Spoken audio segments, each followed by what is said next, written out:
ปัจจามิตรจุงลานิปังปายไปเนไพญาจุงกาดแก้วเลิศแล้วเจียงคาน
นอบน้อมเอากุณพระแก้วเจ้าดังสามประการอันมีพระพุทธพระธรรมพระสงฆ์กุณพ่อกุณแม่กุณครูบาอาจารย์กุณศีลธรรมกรรมฐานจงมาปกห่มรักษาครูบาอาจารย์พระเจ้าประสงค์ทุกรูปปกห่มรักษาพ่อออกแม่ออกศรัทธาท่านสาธุชนคนดีผู้สนใจใฝ่ในธรรมทุกท่านขอถวายความเคารพแสดงความนับถือพระมหาเถระพระเถรานุเถระเจ้าคณะพระสังฆาธิการครูบาอาจารย์ที่เปิดวิทยุฟังอยู่ที่วัดที่ว่าเวลานี้บอกว่าจะเป็นหลวงป่อหลวงลุงตุลุงตุปี่ตุน้องเปื่อนสหธรรมพระสงฆ์ทั้งหลายครูบาอาจารย์ที่มีอายุพรรษามีการศึกษามีภูมิธรรมที่สูงกว่าเก้ากับผมขอถวายความเคารพแสดงความนับถือจุตนจุองค์ขออนุโมทนากับสถานีวิทยุทุกคลื่นทุกที่ทุกแห่งที่เปิดสัญญาณนำเอารายการนี้ไปสู่ผู้ฟังทางบ้านบ่ว่าไกลว่าใกล้อนุโมทนาในน้ำจิตน้ำใจที่ทางสถานีวิทยุเปิ่นได้เพื่อแผ่แบ่งจัดสรรปันเวลาให้กับรายการธรรมะทุกช่วงเวลาให้ครูบาอาจารย์ได้มาเผยแผ่อู้จาพบปะศรัทธาประชาชนในเวลาที่ตนเองรับผิดชอบขออนุโมทนากับสถานีวิทยุทั้งหลายเหล่านี้บอกว่าจะอยู่พื้นที่ใดได้ยินได้ฟังเสมือนว่าบักไก่กันได้ยินกันตึงวันอนุโมทนากับญาติโยมที่สนใจใฝ่ในธรรมตื่นเจ้าขึ้นมาเปิดวิทยุฟังรายการญาติโยมทั้งหลายให้ความสนใจ บอกว่าจะเป็นช่วงเวลาใดรายการก่อนหน้านี้ก็เป็นรายการสัพเพเหระปกิณกะใกล้แจ้งโดยตุลุงยองวัดพระธาตุดอยน้อยตี5 ถึง 6 โมงก็มาพบกับอาตมาภาพพระครูอภิวัฒนวิกรมวัดปากตังเจริญมาดำเนินรายการให้ญาติโยม1 ชั่วโมงต่อจากอาตมา6 โมงถึง 7 โมงก็เป็นตุลุงดอยหลวงปู่พระครูปฏิภาณธรรมทินเวียงป่าเป้าตุลุงดอยก็จะมาเข้ารายการให้ญาติโยมได้รับฟังกันไผที่ยังบ่ลุกเตื้อก็เกียมตัวลุกมาได้แล้วเนอะเกียมตัวลุกมาได้แล้วหลับลุกเจ้ากินพักดังปายหลับลุกควายกินพักดังเก้าลุกเจ้าได้หลายลุกควายได้น้อยหลับลุกเจ้าเป็นเจ้าตั้งหลายหลับลุกขวายปาเฮือลูกหลานเป็นหนี้เป็นข้าเนอตื่นมาเหี่ยเนอลุกมาเหี่ยเนอลุกเนอลุกเนอลุกตื่นตื่นได้แล้วลุกได้แล้วญาติโยมท่านทั้งหลายลุกเจ้าตื่นตัวเจ้าบัวกาบอาหันเยื่องนาพังพร้อมลุกควายบ่ตันหนตางกีดก้อมก้าตัวบ่ต้อมปุ่นอายจุงเก่งเข้าไว้อย่าไปฮื้อขวายต่อหน้าสบายจำไว้เนอเจ้าจำไว้เนอเจ้าอรุณสวัสดิ์ธรรมสวัสดีสวัสดียามเจ้าศรัทธาญาติโยมท่านผู้ฟังทั้งหลายยินดีต้อนรับเข้าสู่รุ่งอรุณวันใหม่ปะกันเจ้านี้เป็นเจ้าของวันพฤหัสบดีวันพุธตะวาผ่านไปเผอกำเดียวบาดายก็วันพัดเหลือแหม2-3 วันก็จะเกิงเดือนกันยายนนี่มีอยู่30 วันญาติโยมวันนี้วันพัดวันพฤหัสบดีที่11เดือนกันยายน2568วันนี้เป็นวันเดือน12แฮม4 ค่ำเดือน12วันนี้วันพัดละวันพุธกับวันศุกร์วันฮือกับวันเสาร์เวลาผ่านไปรวดเร็วแต่ว่าแมลงแต่ว่าเมื่อวันแต่ว่าเมื่อเจ้าเฮายังได้ยินกันแต่ว่าแต่ละคนแต่ละท่านก็ไปทำการทำงานทำภารกิจตามที่ตัวเองได้วางแผนไว้ก็จบไปแต่ว่าวันนี้ก็เริ่มต้นวันใหม่ก่อนที่จะมาอู้ธรรมะก็อนุโมทนากับญาติโยมเนื่องจากว่าวันพุธต้นเดือนบ่ได้เข้ารายการแล้วก็วันจันทร์ที่ผ่านมาก็บ่ได้เข้ารายการสักเตื้อก็ฝากรายการให้ครูบาอาจารย์พ่องอย่างวันพัดที่แล้วนี่โอ้ได้รับความเมตตาจากตุลุงดอยเหมาเวลาไป2 ชั่วโมงเลย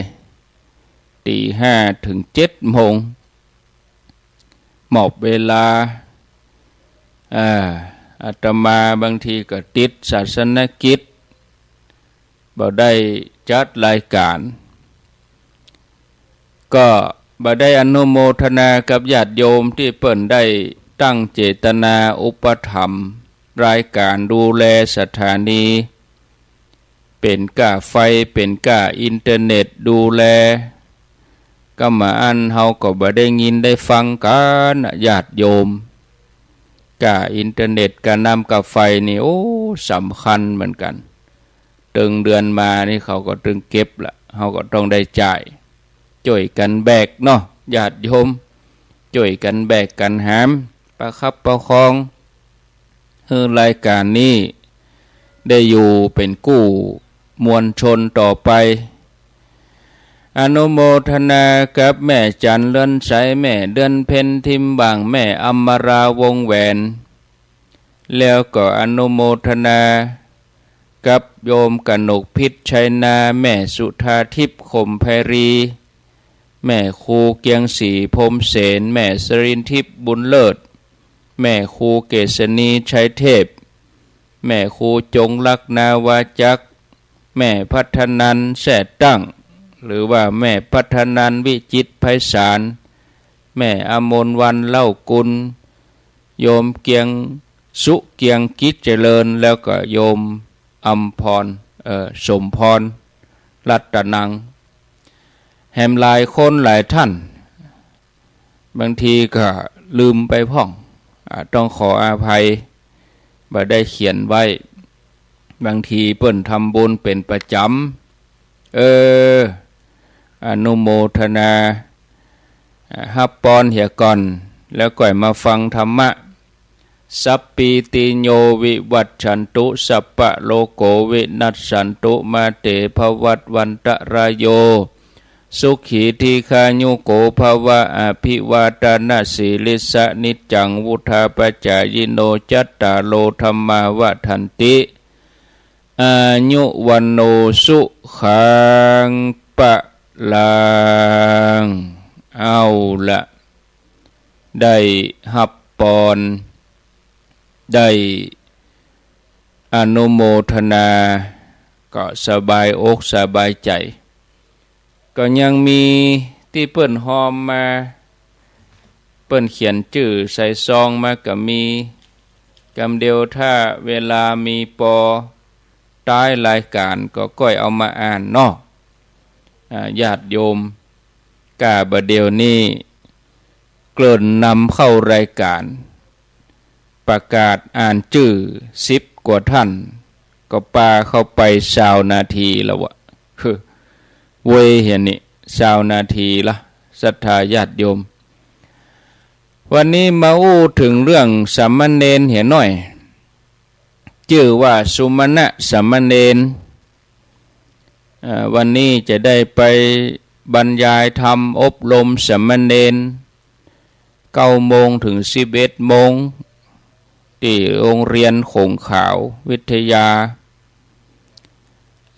ตะวากับธรรมสัญจรคณะสงฆ์อำเภอสะเมิงที่วัดปางเติมตำบลแม่สาบออกวัดไป8 โมงไปถึงปุ่น10 โมงไปฉันเพลบ่ายโมงเต็ดแล้ว3 โมงเกิงปิกกว่าจะแล้ว4 โมงไปมาถึงวัด6 โมงเกิงแมะทุ่มรถมาท่าส่งน้ำได้สักกำก็ขึ้นรถไปงานเขาดำปิกมา4 ทุ่มไป โอ้ใจเสียงวันค่ำแต่ว่าวันนี้แถมคงจะวันค่ำแม่เจ้าจัดรายการกี่เข้าไงฉันเข้าแล้วก็ไปบรรยายเน้นเมื่อตอนก็มีอบรมวันพุกวันฮือกับประชุมวิทยุเนี่ยมันนี้มันเป็นกิจกรรมที่ทำแต่ละวันบางทีก็บ่อยากจะเอามากล่าวในรายการในวิทยุเพราะมันเป็นเรื่องส่วนตัวเรื่องส่วนตนแต่ก็ยังว่าศรัทธาเพิ่นก็วันนี้ไปไหนมันพุกไปไหนทำไมบ่จัดรายการเป็นคำถามอยู่หั่นบอกก็แล้วใจไปเนาะญาติโยม เอาแล้วมาฟังเรื่องสุมาณะสามเณรญาติโยมท่านทั้งหลายช่วงเวลานี้เป็นเวลาที่มีคุณค่าสำหรับเฮาเวลาเมื่อใดก็คือเวลาที่เฮาตั้งใจที่จะประพฤติปฏิบัติเวลามาเจ้าเนี่ยมันสะดวกที่สุดขวายมานี่เฮาต้องแบ่งใจไปตั้งอื่นไปตั้งการตั้งงานไปตั้งลูกตั้งหลานเนาะเจ้ามาเฮาต้องทำกับข้าวมันสารวนหัวเฮาก็หมุนจนอ่ะกินข้าวง่ายแล้วก็ไปการของแต่ละท่านแต่ละคนไปทำตามหน้าที่โยมก็ทำหน้าที่ของโยมพระก็ทำหน้าที่ของพระอาตมาครูบาอาจารย์ที่มาเผยแผ่อันนี้ถือว่าเป็นหน้าที่หลักเลยเผยแผ่จ๋าอยู่ที่เดียวคนได้ฟังกันเป็นร้อยเป็นพันคนได้ฟังกันตึงเมืองจะมีคนเข้าใจสักกี่คนเขาก็บ่ฮู้ขออย่างน้อยว่าได้ทำหน้าที่ในการเผยแผ่ธรรมเป็นหน้าที่ที่ได้ประพฤติปฏิบัติแต่คืนนี้ไปแสดงธรรมที่งานข่าวดำงานศพพ่อครูกุลชัยวงศ์หรือว่าพ่อครูพิจิตรชัยวงศ์นี่อายุ98 ปีเปิ้นติดตามรายการตั้งแต่ปี2548-49แล้วตอนนั้นอัตมายังอยู่วัดพระธาตุดอยน้อยอยู่46 47 48 49ฟังกันมาแล้วก็บทกลอนที่อาตมาเข้ารายการนี่พ่อครูกุลชัยวงศ์เพิ่นก็แต่งฮื้อนะแต่งบทกลอนตื่นเมื่อเจ้าแล้วก็บทกลอนเข้ารายการเมื่อค่ำแต่ก่อนนี้เข้ารายการ2 ทุ่มตนเดียวด้วยนะได้10 กว่าปีมันย่างปี54-55นี่บ่ได้รายการ2 ทุ่มเมื่อก่อน2 ทุ่มนี่เข้ารายการคนเดียวปี43-44-45-46มาจนถึงปี50นี่ก็ยังเนาะแล้วก็ปั่นเวลาก็เริ่มมีครูบาอาจารย์เปิ้นมาจัดร่วมเปิ้นมาจัดรายการร่วมแล้วก็รายการมาเจ้าก็เมื่อก่อนก็ตี 3 ตี 5ลุยคนเดียวเวียงปะเป้านี่ไปบุกเบิกสถานีจัดรายการปีกวัด3 วันไปจัดรายการ4 วันเป็นนี้ได้เกือบ2 ปีก็จนรายการตั้งสถานีตั้งเวียงปะเป้าเพิ่นกระตือรือร้นกันขึ้นมาก็เริ่มมีครูบาอาจารย์เปิ้นได้ทยอยเข้ารายการร่วมกันนิมนต์จักจูงเชิญจวนรูปนั้นรูปนี้ก็บัดเดี๋ยวนี้ก็แน่นแฟ้นเหนียวแน่นกันญาติโยมก็เหนียวแน่นกันก็รู้สึกว่าม่วนใจพระครูกุลเพิ่นแต่งบทกลไว้บทกลว่าลูกเจ้าตื่นตัวเจ้าบัวกาบอาหันเนื่องนาพังพร้อมลูกขวายบ่ตันหนทางกีดก้อมก้าตัวบ่ต้อมปุ่นอายจูงเก่งเข้าไว้อย่าไปฮื้อขวายจักได้สบายสุขใจเมื่อเท่าเนี่ยเปิ้นได้แต่งบทกลแล้วก็ก่อนที่เอาเข้ารายการเมื่อค่ำ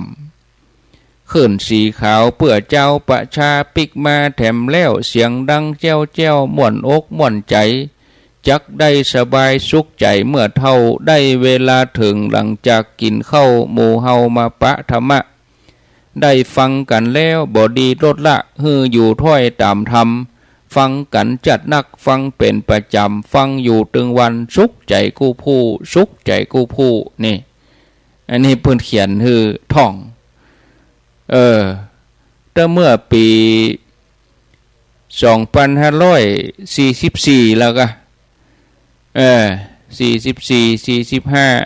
45เขียนข่าวไว้ฮือนี่ก็เอามาอ่าน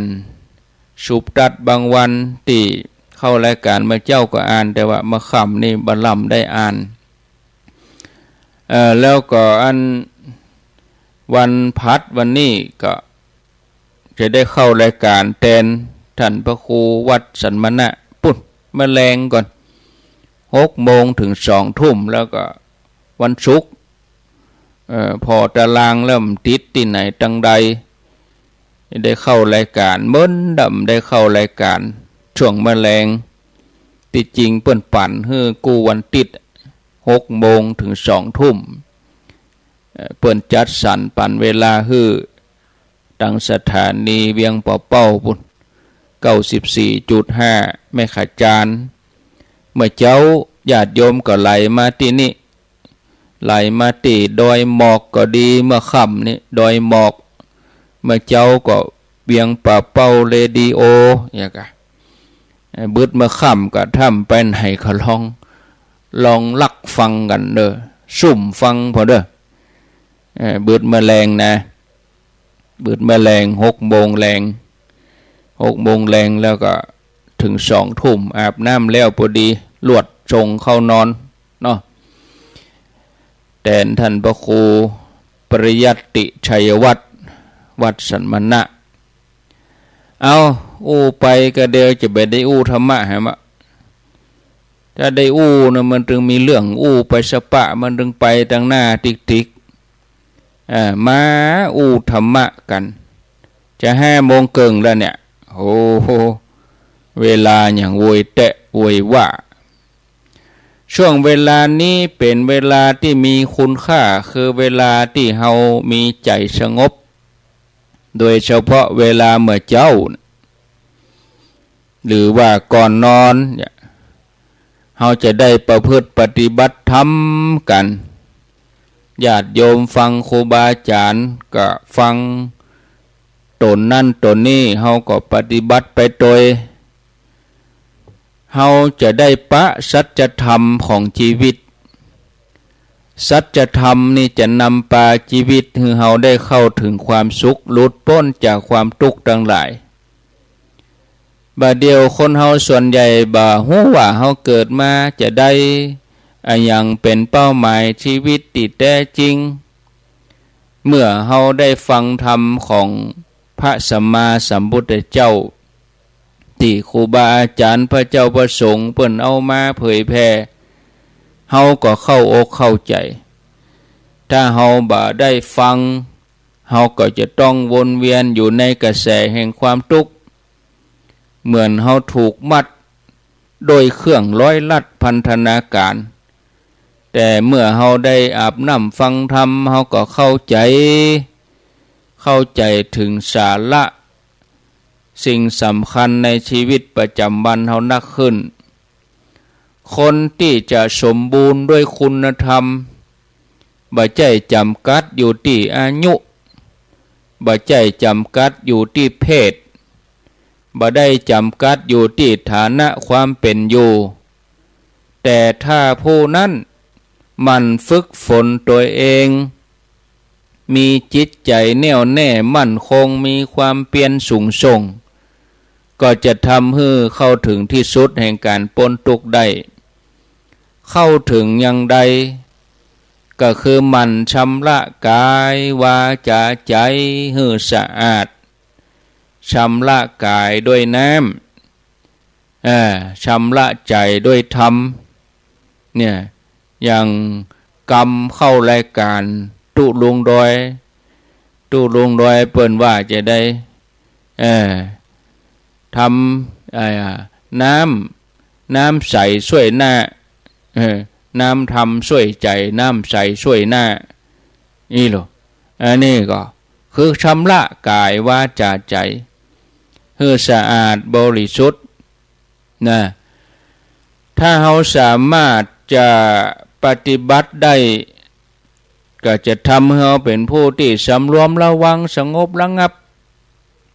ตั้งใจที่จะประกอบคุณงามความดีโดยที่บ่หวั่นไหวมีใจมั่นคงเนี่ยญาติโยมถ้าเราทำได้อย่างนี้เนี่ยโอ้ญาติโยมมันยากหายากที่กลัวจะหาโอกาสมาปฏิบัติกันอย่างนี้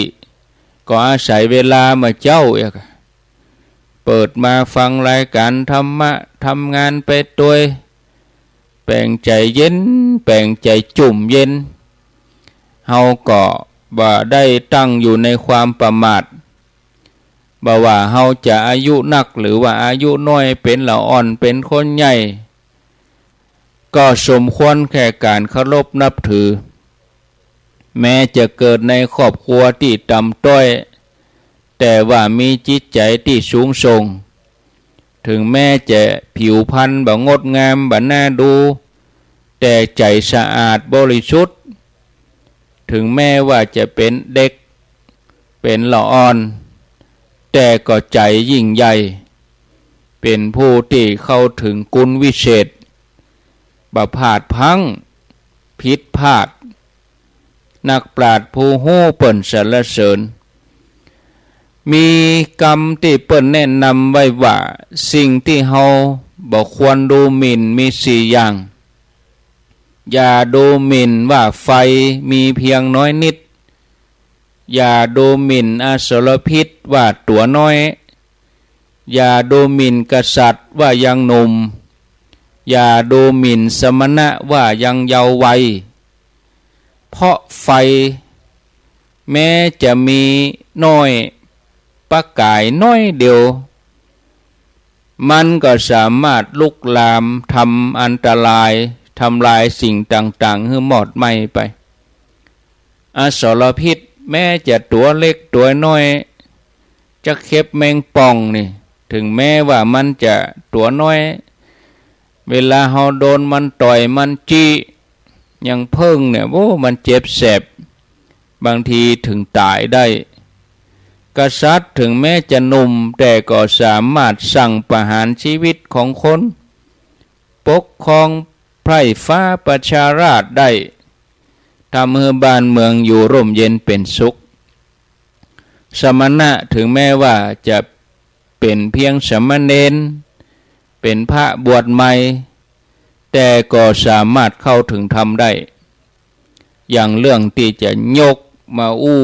ฮือหมู่ศรัทธาเฮาทั้งหลายได้ฟังชื่อสมณเณรนี่ว่าสุมาณะสมณเณรแม้อายุยังน้อยก็สามารถปราบพญานาคที่มีอานุภาพมีฤทธิ์ให้หมดเสียงไปได้เรื่องก็มีอยู่ว่ามีอุบาสกท่านหนึ่งเป็นผู้ที่มีความศรัทธาได้ให้ลูกบ่าวชื่อว่าสุมาณะบวชเป็นสมณเณรให้อุปถากพระอนุรุทธะสุมาณะนี่ก็เป็นเณรที่มีบุญได้สั่งสมบุญมาเก่าทำมาเก่าข้ามภพข้ามชาติฉะนั้นเวลาบวชเพียงแต่ว่าใบมีดโกนจะลดผมก็สามารถพิจารณาอนิจจังทุกขังอนัตตาเกษายะปะโทบอกกองใบมีดโกนจะลดที่หัวใบมีดโกนตัดผมไปก็พิจารณาหันความบาดเที่ยงของสังขารบรรลุธรรมเป็นโสดาบันเมื่อโกนหัวมดก็เป็นอรหันต์ทันทีนี่สุมาณะสมณเณรนี่นะวันหนึ่งขณะที่อนุรุทธะพระอนุรุทธะท่านกำลังเดินจงกรมโรคลมเสียดท้องได้เกิดขึ้นกับท่านสมณเณรสุมาณะก็ถามอาจารย์จะให้ช่วยรักษาอย่างใดพ่องจะให้ผมช่วยอย่างใดพ่องครับพระอนุรุทธะก็บอกสุมาณะสมณเณรว่าถ้าหากจะช่วย ก็ขอไปตักเอาน้ำติสะอโนดาตเอามาให้ดื่มเอามาให้ฉันก็จะหายเป็นปกติ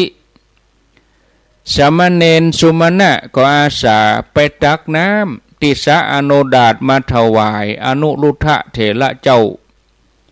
สามเณรเปิ้นเป็นอรหันต์มีฤทธิก็เหาะไปติสะอโนดาตปรากฏว่าวันนั้นพญานาคกำลังเล่นน้ำกับบริวารอยู่พอดีบอกกองได้หันสามเณรเหาะมาทางอากาศอยู่บนหัวของตัวเก่า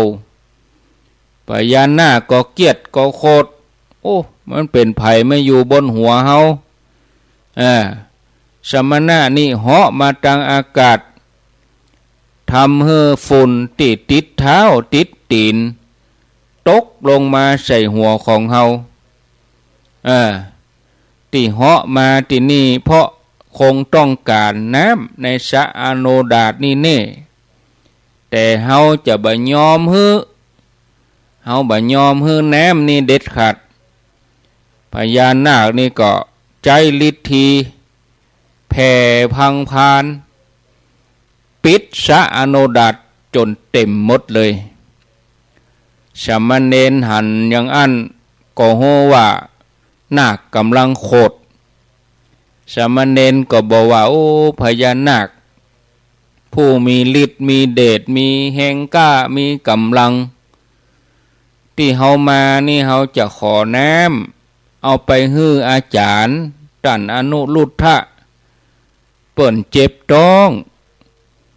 ขอตักน้ำไปรักษาอาจารย์ที่อาพาธอยู่ขอเอาน้ำฮื้อเฮาเตอะ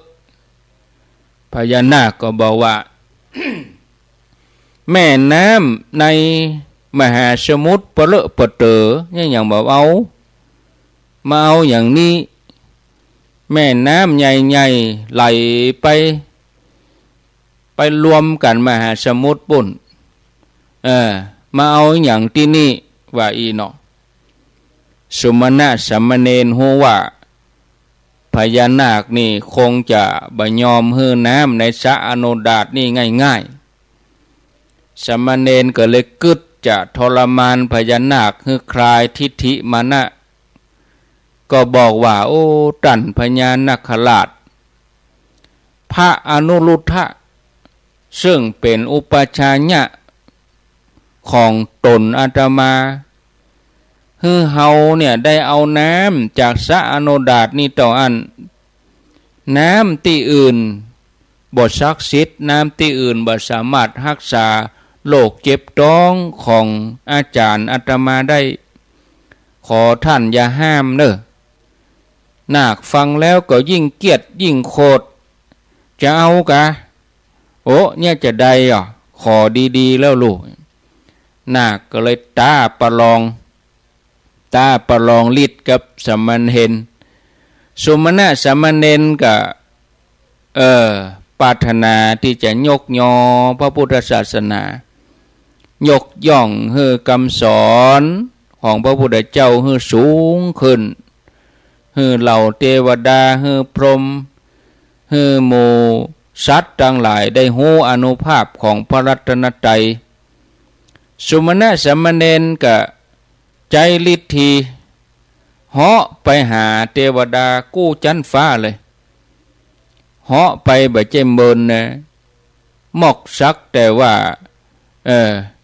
ถ้าเป็นกรรมสงครามแบบมอกอึดใจเคี้ยวหมากแหลกมอกเคี้ยวหมากเนี่ยช่วงเวลาลัดมือเดียว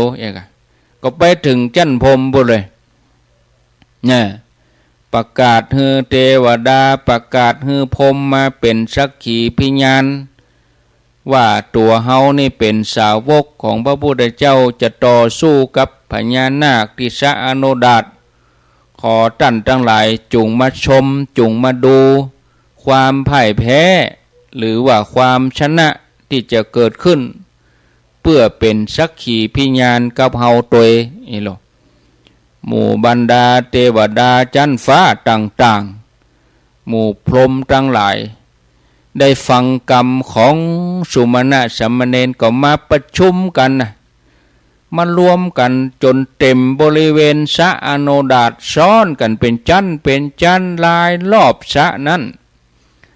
ขณะนั้นพญานาคก็แปลงร่างเป็นพญานาคตัวใหญ่โปดโตเงนพอผมตั้งบาคำว่าผมตั้งบานี่ก็คือว่ามันเงนเตะเงนว่านะเส้นผมจนพอตั้งที่บาเนี่ยก็แสดงว่าเงนพอจนพอโตคอปองเงกแผ่พังพานพญานาคดิตัวใหญ่บะเฮินเดนได้ตักน้ำไปได้สามเณรกับประลองฤทธิ์กับพญานาคเหาะขึ้นไปกลางอากาศเนรมิตกายสูง12 โยชน์หนึ่งมี16 กิโลก็ลองคูณไปพอนาคนี่ตัวน้อยไปเลยสุมาณะสามเณรนี่แปลงกายตัวใหญ่ย่ำเข้าไปที่พังพานของพญานาคย่ำบ่ปอก็กดแน่คือคว่ำลงไปทันทีที่สุมาณะสามเณรเหยียบลงไปที่พังพานของพญานาคพังพานของพญานาคก็หดเข้าไปเหลือหมอกปากนี่ตอนนั้น จากแผ่เต็มสระบอกกองโดนเท้าของสามเณรเหยียบลงไปกดลงไปพังพานหรือว่าแม่เบี้ยนะกันเนาะหดลงกดลงไปก็หดลงแถมกดลงก็หดลงเหลือเต้าปากตรงนั้นเหลือน้อยเดียวน้ำในสระอโนดาตนั้นก็ปุ่งขึ้นมาปุ่งขึ้นอย่างน้ำพุนี่ปุ่งขึ้นมาสามเณรก็ใจภาชนะรองรับจนเต็มหมู่เทวดาทั้งหลายต่างก็แส่ซ่องสรรเสริญสาธุการทั่วบริเวณในที่สุดสามเณรก็ชนะพญานาคแล้วก็เอาน้ำในสระอโนดาตไปถวายท่านอนุรุทธะสำเร็จเมื่อท่านได้ฉันแล้วก็หายจากอาการปวดท้องทันทีนี่ญาติโยมจากเรื่องนี้เขาจะหันว่าสามเณรแม้อายุน้อยแต่อานุภาพบัธรรมดาฉะนั้นเขาจะไปดูหมิ่นว่าสมณะผู้นี้อายุน้อยสมณะผู้นี้บวชน้อยบวชหนุ่มเป็นเณรอยู่คงบ่มีความรู้บ่มีความสามารถยังจะไปประมาทเปิ้นสมณเณรเนี่ยเป็นเหล่ากอสมณะที่จะเป็นอายุพระศาสนาต่อไปหมู่ครูบาอาจารย์ตนเฒ่าตนแก่ก็จะเสี่ยงกันไปเป็นจูบเป็นรุ่นไปสามเณรนี่เป็นผู้สืบทอดพระศาสนาเวลาเขาจะกินจะทานเขาจะไปเล็งเอากาเจ้าอาวาสจะไปเล็งเอากาพระครูจะไปเล็งเอากาเจ้าคุณเล็งเนนพ่องตาลเนนพ่องเนี่ยบ่มีเขาตั้งหลายมูนี่ก็ไปมีไผอยู่วัดอยู่วาก็จะมีการหลวงปู่หลวงตาเฝ้าวัดมันก็เสี่ยงกันไปจูบเป็นจูบปะกะถ้าเฮาช่วยกันดูแลอุปถัมภ์เนนก็พระหนุ่มก็เปิ้นก็จะมีกำลังใจในการอยู่ในพระศาสนาฉะนั้นถึงแม้จะอยู่ในวัยใดบอกว่าเด็กบอกว่าผู้ใหญ่อยากดีมีจนร่ำรวยจะอยู่ในสถานะใดอาชีพไหนถ้ามีใจเต็มเปี่ยมด้วยคุณธรรมก็นับว่าเป็นผู้ที่สมควรแก่การอนุโมทนาหมู่เฮา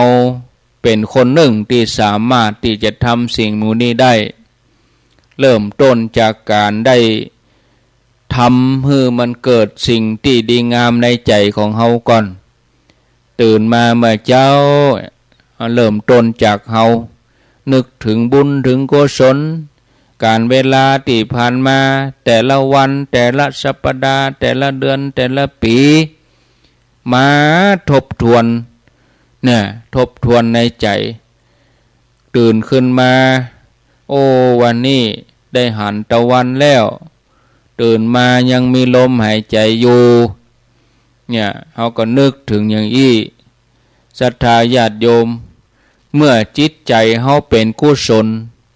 จิตใจเขาทุกคนสงบร่มเย็นเขาก็หยิบยื่นสิ่งที่ดีงามให้กับคนรอบข้าง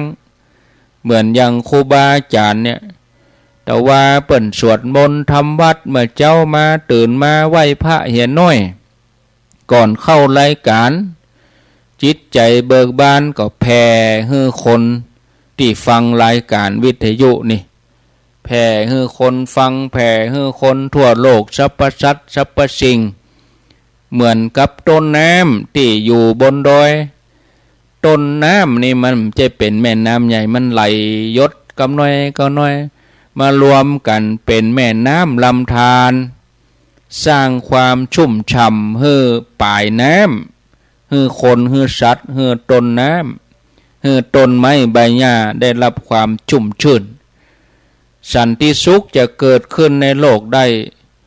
ก็จะต้องเกิดจากสันติสุขภายในใจของเฮาคือเฮาทุกคนนี่เชื่อมั่นว่าเฮาถ้าทั้งหลายนี่ทำให้เกิดสันติสุขได้เฮาช่วยกันทำให้มันเกิดขึ้นได้เฮาจะเปลี่ยนแปลงโลกที่มันร้อนให้มันเย็นบ่เดี๋ยวนี้โลกเฮานี่มันแปรปรวนนะญาติโยมแปรปรวนเปลี่ยนแปลงไปด้วยธาตุสี่เนี่ยดินน้ำลมไฟดินถล่มแผ่นดินไหว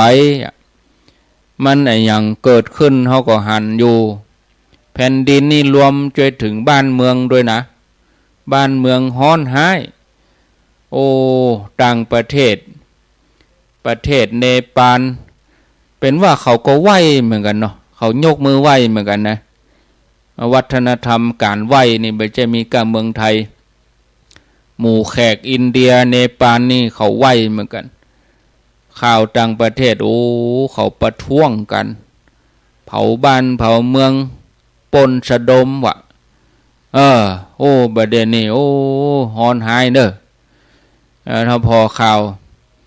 ประเทศนั้นกำลังจะทำสงครามกับประเทศนี้จะโจมตีกันงัดเอามาขู่กันงัดเอาอาวุธมาขู่กันจะไปจะไปเนอะซ้อมทำสงครามกันอันนี้ดินแผ่นดินฮ้อนไหมเพราะว่าใจคนฮ้อนดินน้ำบึดจะท่วมก็ท่วมจะมาก็มาน้ำนี่บางทีเขาฝนตกต่อก่อนเดือน12เดือนเกี่ยงนี่มันเย็นเนาะโอ้พอไปตั้งนาเย็นไปเดี๋ยวนี้ฝนตกฮ้อนอ่วมเนี่ยอากาศมันเปลี่ยนแปลงโลกแปรปรวนมันกระทบไปหมดเลยดินน้ำลมนี่มันรวมจนถึงโลกนะลมนี่โลกที่มาทางอากาศมาทางลมหายใจ2-3 ปีก่อนนี่โลกอย่างมาตึดหน้าตึดตาตึดปากตึดดังจะไปไหนนี่มันสะดวกต้องตึดใส่หน้ากากมันโลกมาทางนี้แล้วเฮาบ่ฮู้ว่าต่อไปข้างหน้าจะมีโลกอย่างกับเฮาแถมเนาะลมแปรปรวนอากาศวิปริตไฟก็เหมือนกันด้วยเชียงใหม่กับไฟนี่หรอเสาไฟฟ้าก้นโอ้เสียหายไปนักเสาไฟฟ้าก้นวันที่9ไฟฟ้าก้นแล้วมันก็เขาย้อนไปเมื่อแล้วหลาย10 ปีไฟที่ว่านั่นก็ตีอ่านข่าวต่างประเทศขี่เครื่องบินโจรตึกก็เดือนกันยาเนี่ยก็วันที่9เดือน11เนาะนายวันเนี่ยเปิ้นว่า ขี่เครื่องบินมันฮ้อนไหม้เหมือนกันดู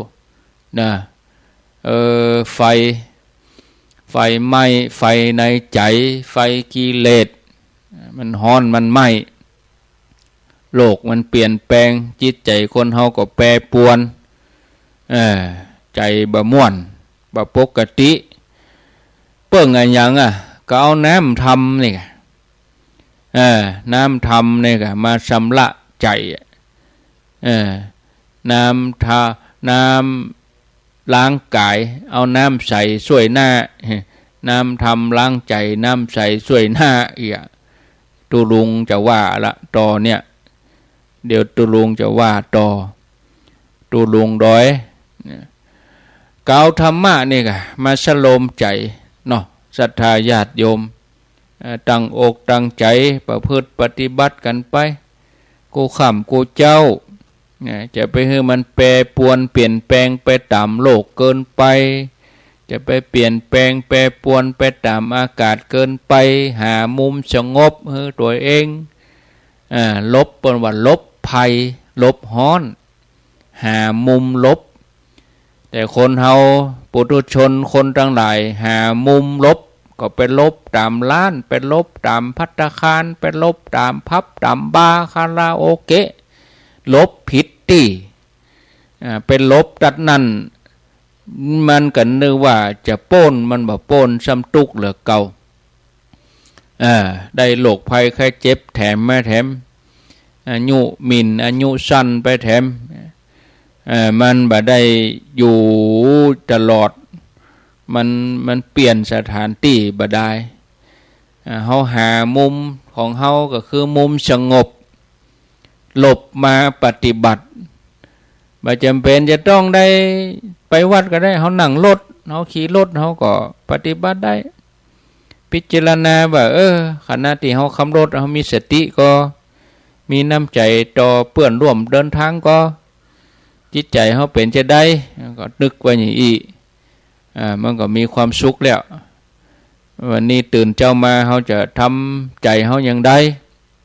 ตื่นเจ้ามาถ้าใจดีก็ดีวันค่ำถ้าใจวุ่นวายก็วุ่นวายวันค่ำมันแต่ละวันไปเนาะญาติโยมกูคนบอกว่าอยากดีมีจนก็ปรารถนาชีวิตที่ดีงามชีวิตที่ดีงามแต่ละคนมีความเข้าใจแตกต่างกันบางคนเข้าใจว่าชีวิตที่ดีงามนั่นหมายถึงชีวิตจะต้องมีทรัพย์สมบัติมีชื่อเสียงมีเกียรติยศมีหน้าที่การงานมีครอบครัวที่ดีอบอุ่น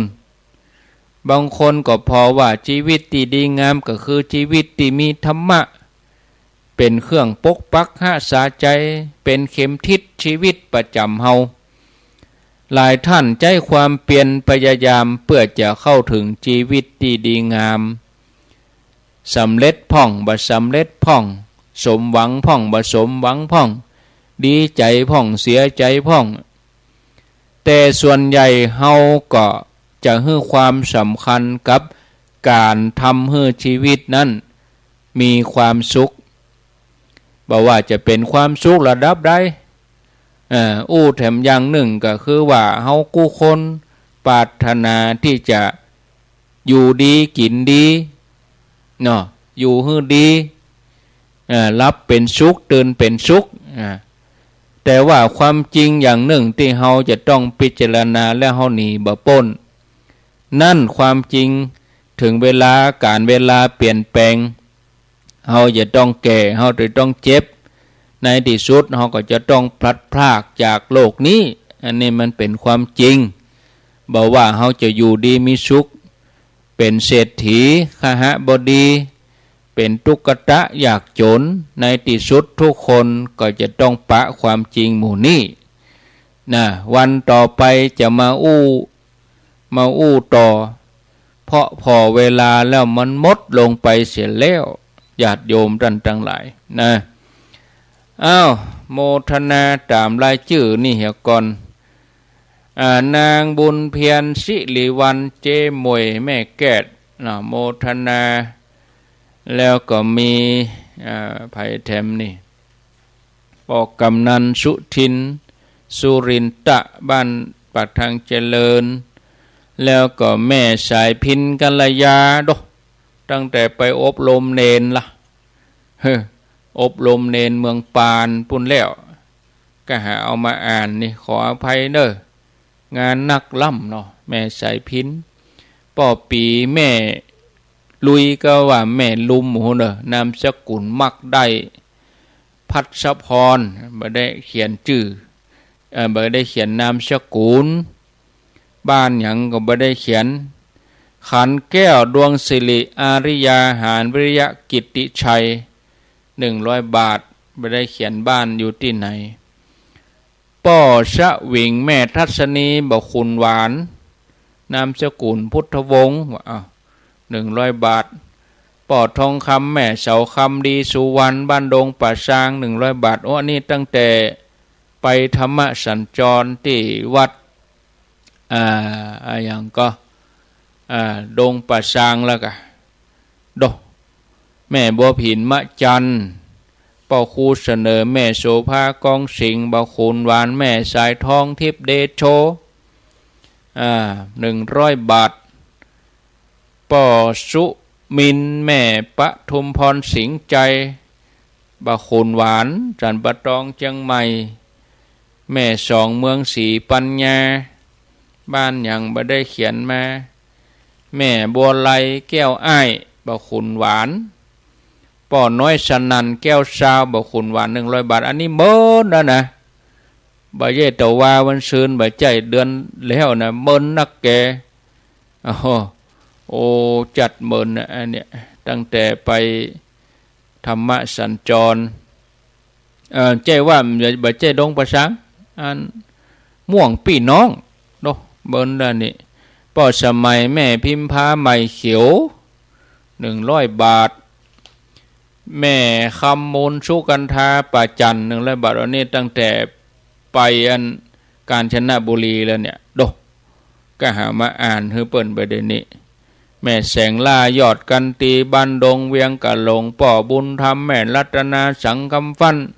200 บาทป่อสอนแม่สอนคำวังพฤกษ์ละปูนผู้สูงอายุให้ดงเหนือแล้วก็โยมพัฒนันแท่ตั้งแล้วก็มีจ่าสิบเอกหญิงเข็มจิลาอยู่สุภาพโมทนาเอาหมดเวลาตัวแล้วญาติโยมเอาปอนก่อนเนาะครั้งนี้แหมรายชื่อข้างแหมเกิงวันต่อไปก็เอามาอ่านมาอู้เนาะอยู่ดีมีสุขกูคนกูตันเนออายุวันโนสุขัง